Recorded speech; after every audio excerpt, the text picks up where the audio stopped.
Good afternoon. I'm John Shafley from FIPP. Our last session today looks at transforming a content strategy to generate profitable affiliate marketing revenue with Nicola Ghezzi from Monetizer101. Before we get started on that, can I please remind you to interact with our guests and with each other. If you look down at the bottom of your screen, you'll see the chat box and the Q&A tab, so please do use them. It's a unique opportunity to ask whatever questions that you would like. So this session, once again, looks at the various models media owners are using to monetize their audience. Nicola is the CEO at Monetizer101, the leading affiliate marketing platform that helps publishers around the world generate new revenue from their commerce content and grow beyond advertising. Nicola has over 20 years of experience developing international digital businesses and building customer digitally led products for best-in-class brands.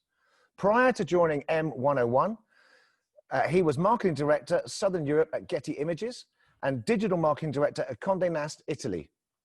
Back in 2007, Nicola worked in the US for Yahoo, where he drove the international expansion of Yahoo Music. So Nicola, welcome to Congress. Thank you, John, for the kind introduction. No problem at all. I will now hand over to you to talk us through. Sure.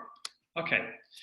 So this is the panel for today, transform your content strategy to generate profitable affiliate marketing revenues. First of all, I don't want to scare anyone when I say the word transform your content, and I'll go into that in a couple of minutes.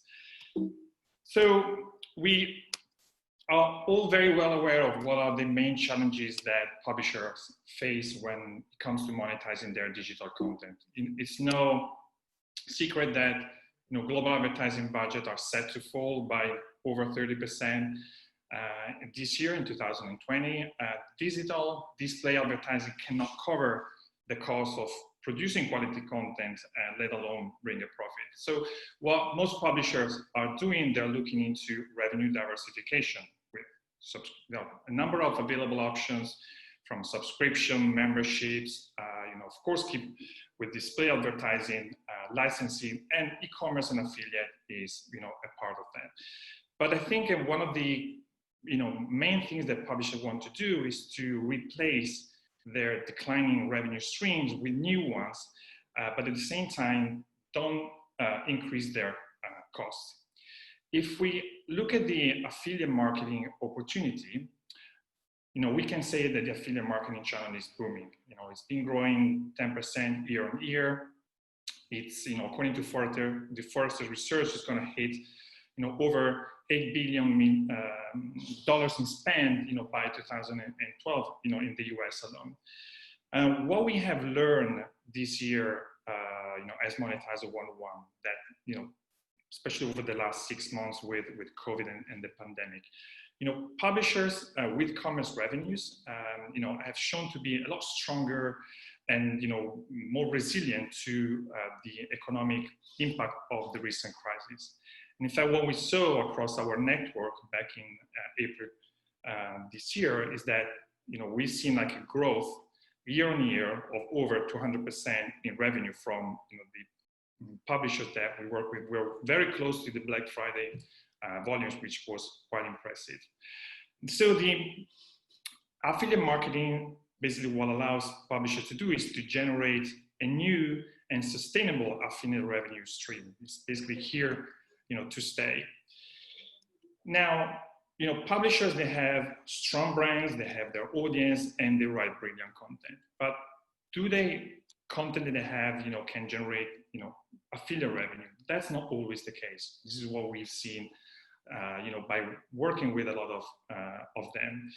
So what publishers need to do is, to transform, their approach and produce content with affiliate in mind. When I say transform, I don't mean to do a revolution, but it's basically, it's a sort of evolution. It's a tweak of the content to make it work harder. So what is important for them if they want to monetize through affiliation is to plan a proper commerce content strategy. Let's see what I mean by that.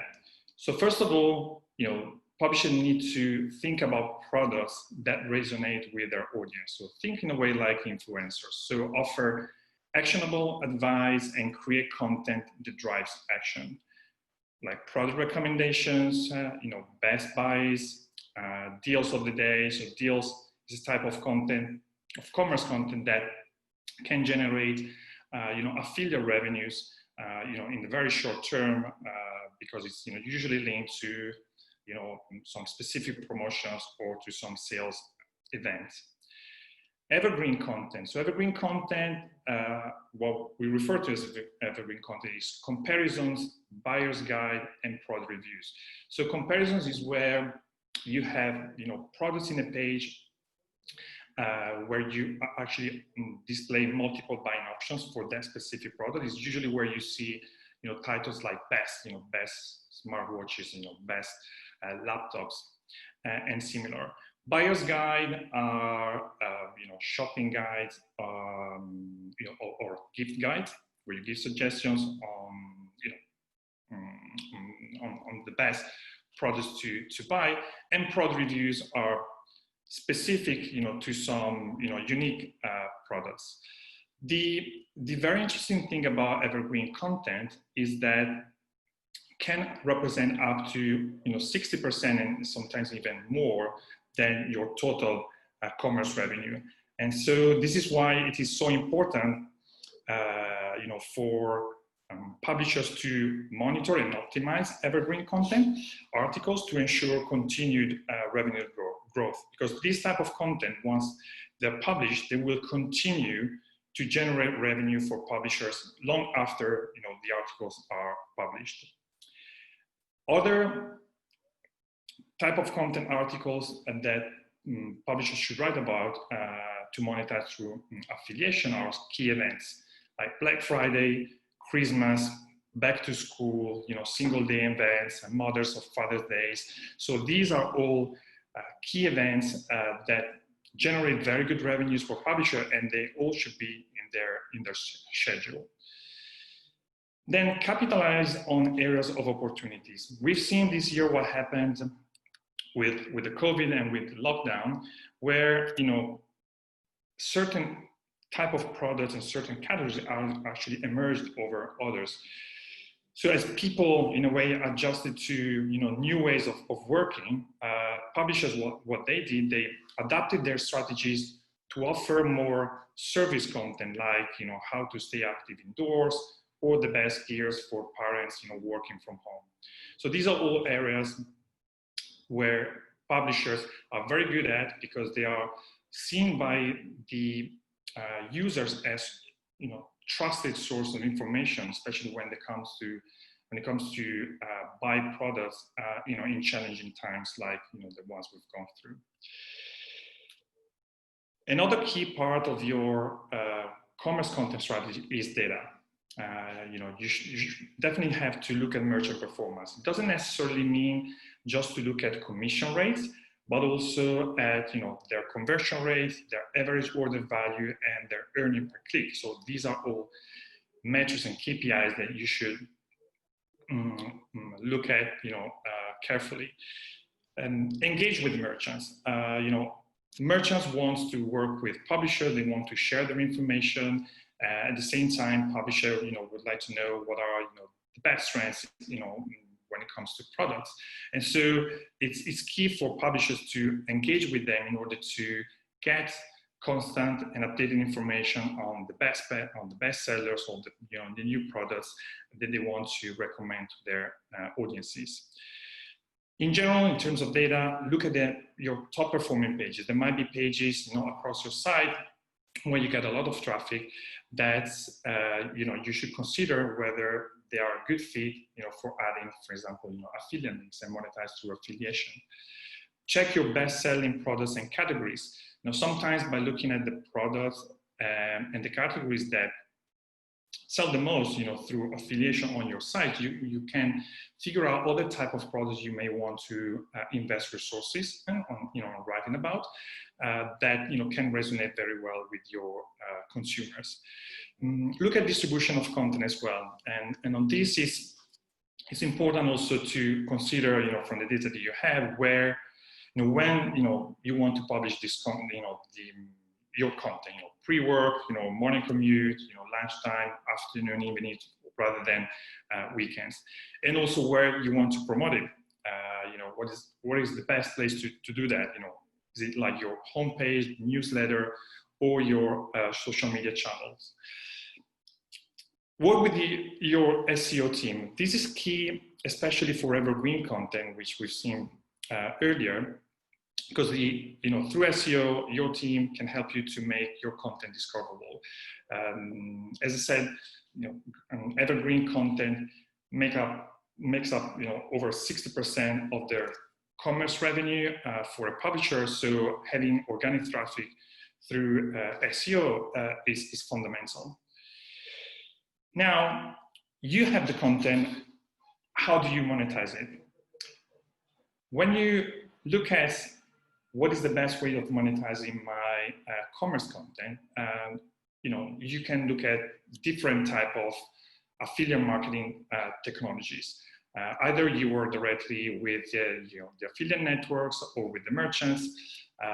You create a whole platform yourself, but it can be very time-consuming and resource, very cost-effective.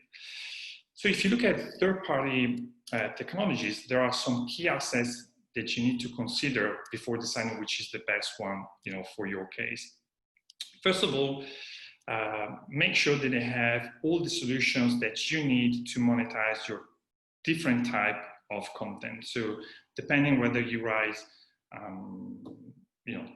content about deals rather than evergreen content, you may need, affiliate links rather than price comparison widgets or product galleries. This solution needs to be fully automated so that there's a lot less work to be done at your end for you and your team. They need to scale globally, especially if you have an international audience, and so it will allow you to monetize not just your audience in the UK or in the US, but like all the global audience that get access to your content from outside your country. You need to be able to get access to thousands of retailers worldwide, and that's something, of course, really key when you get to work with an affiliate marketing technology provider. And then this is also very important. You need to make sure that you work with the technology that is able to increase performance through automatic optimization.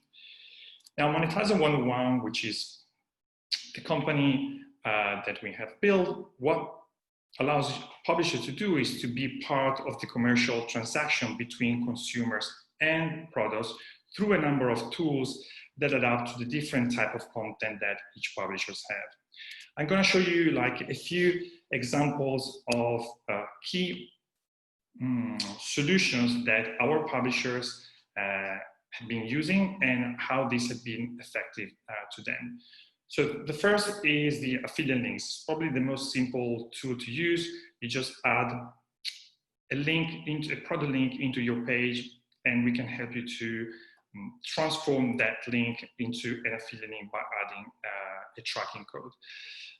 On top of adding just like static links, we also have the ability for you to add dynamic links. And what that means is that you can add links, especially for products that can be sold by different retailers in the market, where we automatically update the merchant links and prices to make sure that your links are always up to date and your prices are always up to date to give the best user experience. When also links and products go out of stock, we can also replace them with other links that are provided by other merchants that sell the same products. And these are key for the editorial teams, because they don't have to go back and check all their articles all the time to make sure that this information is up to date, because we take care of that from the back end. Similar to affiliate links are what we call the dynamic buy buttons. It's basically the same thing as before, but instead of adding a link, you would add a buy button, where we can automatically update either the price or even the merchant when the product goes out of stock, and replace it by another merchant selling, the same product. Price comparison widgets. So these are very interesting and very, very effective for evergreen content. What we've seen is that when you have like a buyer's guide, comparisons page, or a product review, when you add a price comparison widget with multiple buying options, within the same page, users tend to stay on your pages a lot more, and your conversion rate is a lot higher because ultimately they don't have to leave your site and go somewhere else, like on Google, and search for alternatives. They find all the alternatives that they need right, in your content, and that what it generates increases conversion rates, CTR conversion rates, ultimately the RPM of your pages, so the revenue that you actually can make by page, can grow from 50 to up to 200% compared to just having one static link pointing users to just one retailer. Product galleries is a way to inspire your consumers, and if you want to drive emotional purchases, as we say. We have a CMS where editorial teams can access to, and where they can select all the products from the merchants that they would like to propose, through the galleries into their content.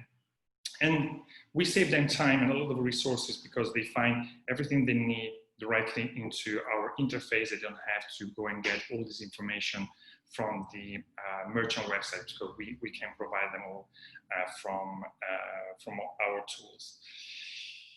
Alternative merchant. This is also an interesting solution that a lot of publishers have been using recently, especially those that already have some sort of affiliation schemes in place that they either develop themselves or they work with affiliate networks to add, their main links or the main shop now buttons.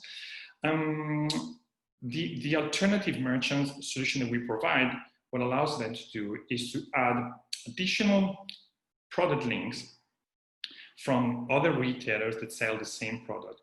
This way, what they do, they basically add multiple choices for their users. So again, offering them a better user experience, and they don't have to leave their site because they find all or most of the alternatives right in their content. And at the same time, it helps them to diversify revenue and be less dependent on some retailers. I know that for a lot of publishers, especially those who work a lot with Amazon, of course is a great revenue generator for most of them, but at the same time, we know that relying on just one or few large retailers can be very risky. And so this option is an excellent tool to diversify and be less dependent on some merchants, and add multiple buying options within your content. One last tool that I wanted to show is in a way similar to the one that I just showed, called what we call like the merchant replacement. And what it does is essentially this. So when there are links or buy buttons, in a page, and we are able to identify what product that refers to, we can check whether that product is in stock or out of stock. If it's out of stock, we can replace it with another merchant selling the same product where the product is actually in stock, or even replace that link with the link of another merchant if we know that they pay higher commission rates, or they have better performance in terms of their PPC. So there are, as you've seen, like a number of different solutions that can fit the publishers need according to their strategy and the type of content that they write about. So in terms of benefits, as I said, we offer different tools for different content. So it can be like for deals, comparison sites, buyer's guide, or reviews. Great thing about our solutions, since they are automatically optimized, is that the average RPM can be up to from 50 to 200%. All of our solutions can be geo-targeted. So for local merchants, for local consumers, that allows you to monetize your international audience. And we know that links cannot be monetized, so you can fix out of stock. We can fix out of stock links as well. Ultimately, I think that when it comes to choose an affiliate technology, you need to make sure that you avoid additional overhead. So you don't want additional costs, as we said before. There's no need to create an unnecessary sales on service, and you want to put the process in the hands of the content creators and the revenue generators. Some of the publishers that we work with, like internationalists in the UK and in the US, we work with with thousands of retailers globally. So the affiliate marketing opportunity is definitely now. It allows you to create a sustainable revenue stream. There is definitely revenue on the table right now from the retailers keen to work with publishers, and it's an opportunity that I think that the publishers should take care and dive into.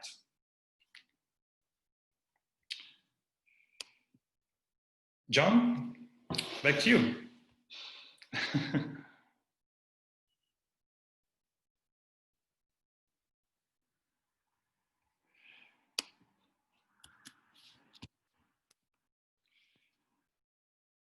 Sorry, I cannot hear you.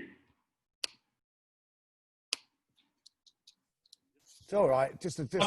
I can hear you now. Okay, perfect. Small muting issue. So apologies. That was really interesting, and I think anything around affiliate revenue and additional revenue is fascinating at the moment, especially given COVID. So I've got quite a lot of questions. So one of the first ones is, which products worked best? It says during COVID, we're still in COVID, but where have you seen the biggest upside? Of course, all the products that we all changed the way that we work over the past few months. So we stayed a lot more at home, and what we saw, there was like a huge increase in, let's say, working from home type of product, or schooling from home also, as we say. So desks, office chairs, laptops, external computer monitors, printers, webcams, so everything that was needed to work better at home. Of course, anything related to turn the telly up, like face masks or sanitizers for protect your health. Yeah, sure. Fitness equipment, of course, to work, get exercise at home, treadmills, exercise bikes, turbo trainers, these kind of products. For people like me who also baked a lot at home, kitchen appliances. If you could get some flour, right? Nobody could get flour in the UK. It was completely sold out. That and toilet paper. No, absolutely as well. And then, toys, that's another one that, generated really good revenues, board games, puzzles, Legos that you can play with the family. Yeah, I guess that's sort of obvious. And same sort of question the other way around, really. And what merchant areas were particularly hit? I suppose anything that involved, going to work or. Yeah, no, I mean, travel by far was the one that, that got hit the most. And in fact, a number of merchants, paused their programs over the COVID, and some of them have reinstated it recently. Certain categories that were in high demand, related to beauty or household. In certain cases, they some merchants decrease their commission rates, put them even sometimes even at zero. Although we're seeing that now they're all going back to normal rates. There's been some sort of impact, but not major, I would say. So probably if you look at the overall revenue, affiliate revenue that publishers generated over in the past 6 months, probably from 3 to 5% of that revenue was actually generated by some of these publishers that had to pause their programs. And I'm assuming that percentage has gone up as the advertising revenue has gone down, so it's become a more important channel. Absolutely, absolutely, and it's it's key, I think, you know, especially now after what we've gone through, to also trying to diversify, not just to rely on a number of merchants, on a handful of merchants, but trying to work with more merchants, you know, a vast variety of merchants, just to make sure that if, you know, some of the merchants are hit for whatever reason, you know, you're still safe because you have, you know, a broad range you can choose from. And what are the sort of general opportunities and I guess risks for both the publisher and the merchant? Mm-hmm. Well, I think, look, you know, if you look at the affiliate channel, it's, in a way, it's probably unique in its ability to be flexible and adapt to, you know, to market changes, as we've seen. And you know, the affiliate channel allows publisher, as I said, to generate a sustainable, you know, revenue flow, and that, you know, constant revenue flow, especially when they produce certain type of content, like, you know, evergreen content. You know, they publish an article, and sometimes the same article can generate, you know, revenue even like after 1 year. Of course, you know, if you start working with affiliation, you know, don't expect to get rich quick. You know, you need to have, you know, content strategy that supports it, as we've discussed. So it might take, you know, a few weeks, sometimes a few months before you actually get to the revenue that you had in mind, you know, with affiliation. But once you get there, then, as I said, you know, it's very sustainable, and it can, you know, be sustained over the years because it's a constant revenue flow that comes in. What I've seen over the years, you know, we started working in this, you know, in this era 5 years ago, and since then, you know, a lot of things have changed, you know, with the publishers that we work with, and with some of them now, the affiliate marketing channel counts for from 15-20% of their annual, you know, digital revenue. In some cases, up to 15, even like 60%. You know, for those that are, you know, very targeting on some niche, and they have most of the content that they have is, you know, evergreen content, like, you know, comparisons, you know, buyer's guide, that I mentioned before. So it's definitely like a great opportunity.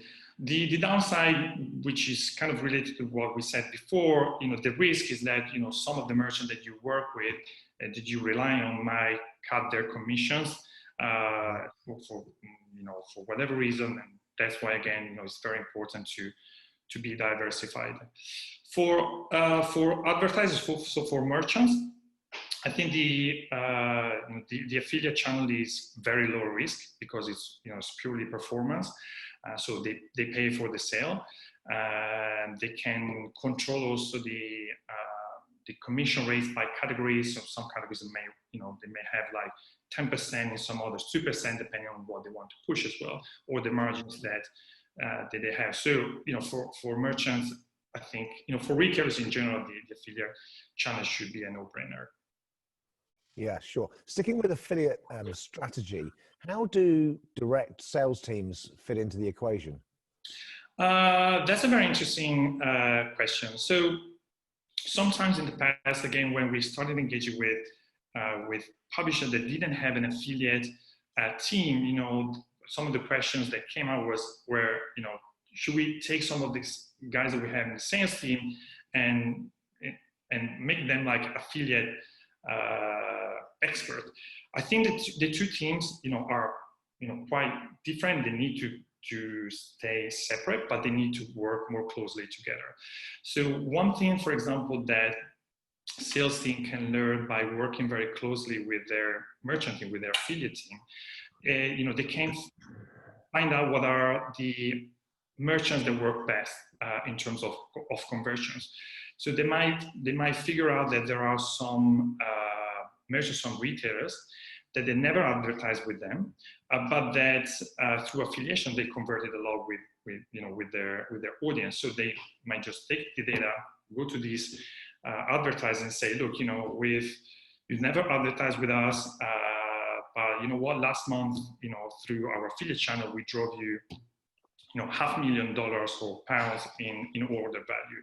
So there's definitely like an interest, about your products from our consumers. So, and therefore, how do we create, a better partnership together? How can we work together more closely and create new opportunities? So I think by working more closely together, there are new opportunities that can, come out, from this collaboration. So editorial, I think, sales and affiliate can, should collaborate a lot more in the future. Okay, so moving on from that, so looking to the platforms, I mean, what role does Amazon play in this? Well, Amazon, of course, they play a big part here, because I think, every publisher who is into affiliation work with Amazon. They play a big role. At the same time, as I mentioned before, it can be risky just to rely on one retailer, especially if it's Amazon. We've seen this in the past. A few months ago, Amazon actually cut some of their commission rates during the COVID, and leaving a lot of publishers with a massive drop in revenue, especially if they were relying just on them. So revenue they can't control, I'm guessing. I mean, that's the whole thing, isn't it? It's completely out of their control if Amazon exactly. So it's great to work with Amazon. At the same time, can be very risky. So my suggestion here is to try to work with a variety of merchants. Try to figure out what are the retailers that work well with you, that that converse well with you, and so that depending on the content that you write, you may want to give priority to certain merchants over the others, or at least you have multiple choices that you can pick up from.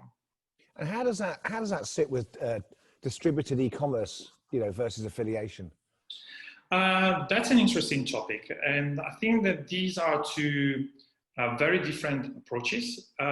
With distributed e-commerce, well, you basically build a store within your site, where, however, the product selection, the product offering that you can give to your consumer is very limited in a way. And I also think that these kind of solution work well where for, let's say, like inspirational kind of purchases, where you try to inspire people to buy immediately from your site. However, distributed commerce, I think that there's a lot of limitations.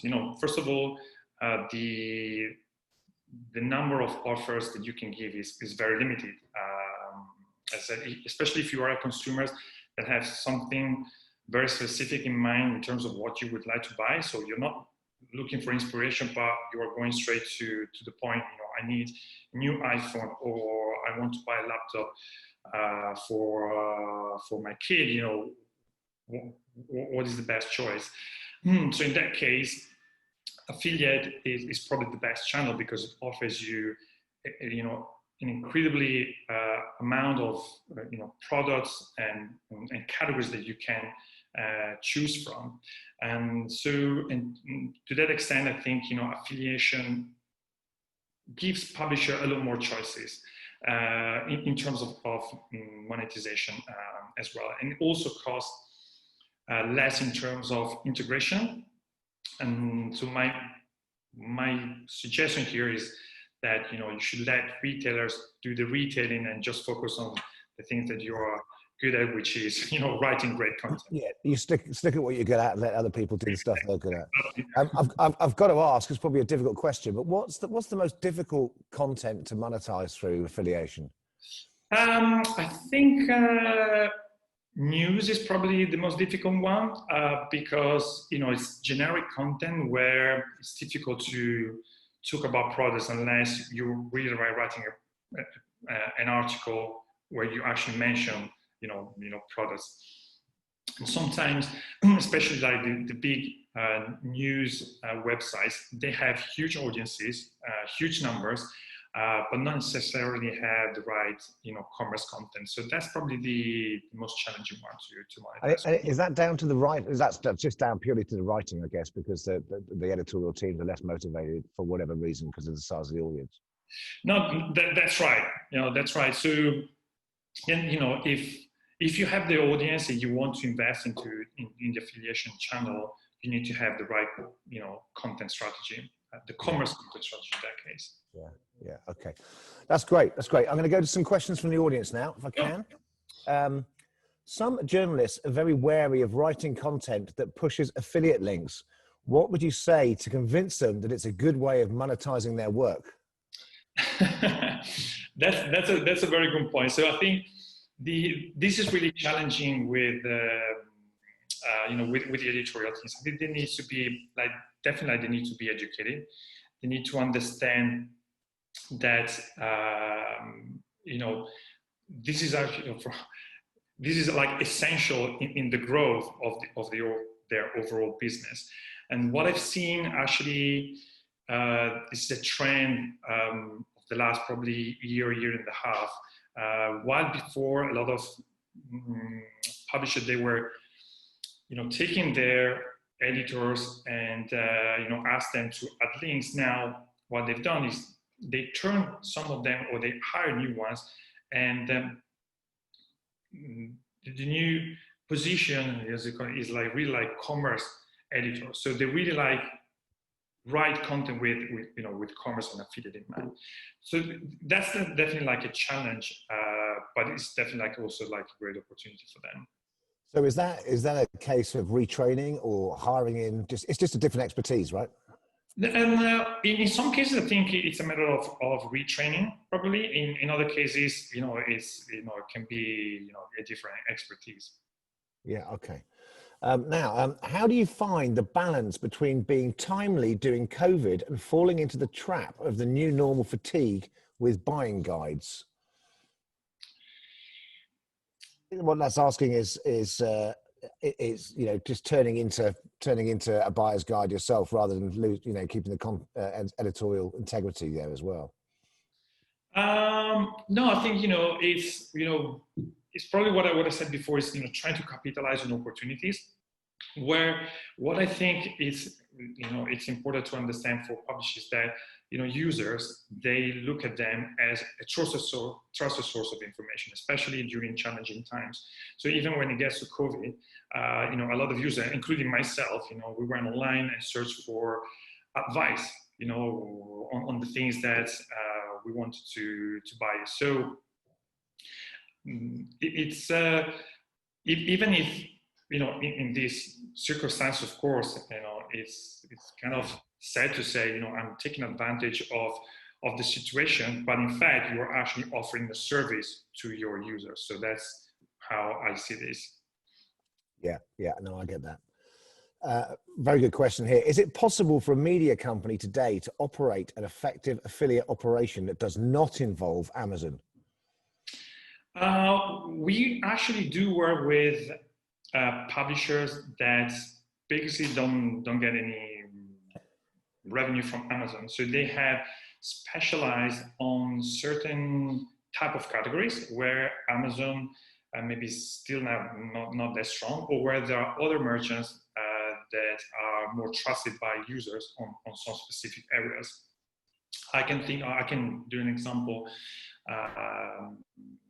With some of the publishers that we work with, for instance, across sports gears, like cycling. Of course, Amazon, they do sell cycling stuff, but some of the publishers that we work with in that niche, they make probably 95% of their revenue with other merchants.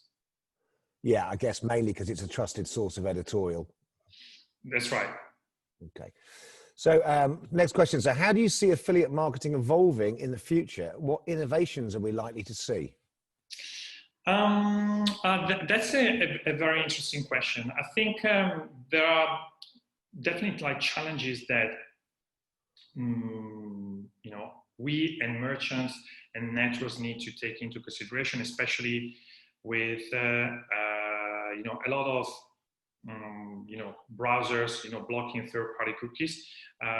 So there are definitely like challenges to be looked at there, and so there are innovation that needs to come from, especially like from the merchants and from the affiliate networks, to make sure that publisher can still use this channel as a profitable channel. There are some that are also turn into CPC as a model compared to just CPA. So that's something that we've also started working on. So these probably are some of the challenges and evolution that I see in the near future. Okay, a couple more questions. So what would you say is the affiliate sweet spot? It's a good question. And what are the products that consumers are most likely to buy direct from the editorial pages? What do you mean by sweet spot? I guess multiple sales, the most number of sales. So so what would you say is the affiliate sweet spot? What are the products that most people are people most likely to buy? What sells best, I guess? Oh, okay. So I got it. Sorry. Well, consumer tech is something that people are always looking at, like in general. I would say so. Yeah, we have Tech Radar's a future product here, but I think it's got an enormous audience. And no, exactly. I mean, the guys of future, they're making, I think, most of their revenues out of affiliation, and they've been focusing on tech stuff for quite a long time. But there are other products. If I think about, for instance, our network of publishers, sports gears work really well, so we sold that a lot. Beauty products as well.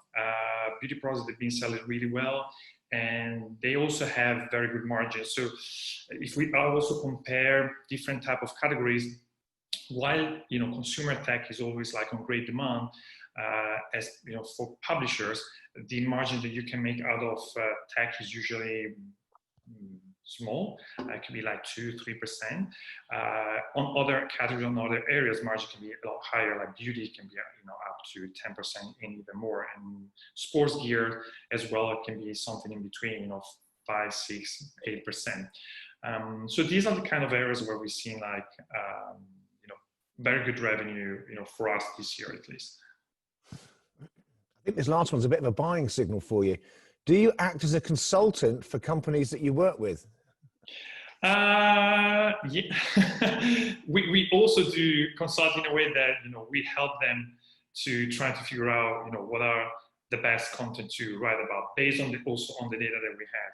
So looking at the audience that they have and the type of content that they write about, we can suggest based on the data that we have also what are the best-selling products, the type of content that they should write about to better monetize through affiliation. So in a way, we also do the consultancy part. Right. Okay, that's great. We're sort of running out of time. Nicola, that's been really, really fascinating. Thank you so much for your insight. How can people get hold of you? Yes, they can reach out to me. My personal email address is n.ghezzi at monetizer101.com. You can go on our website, Monetizer101. We will share that in the chat box. Yes, okay, perfect. And also, if anybody wants to come through to info@FIPP, that will also work. So I'd like to thank you once again. That was a fascinating session. Now, just to talk about tomorrow, so this is the end of today, obviously, at 9:30 tomorrow morning, we are talking about subscription strategies and how that's helping finance local journalism with, and I'm going to pronounce this terribly, Funk Media Groupers, Director of Digital. I'm sorry, someone's laughing at me in the background, and piano. So do join us for that session. And once again, thanks very much, Nicola. Thank you. Thank you for having me. Okay. Cheers. Bye. Ciao.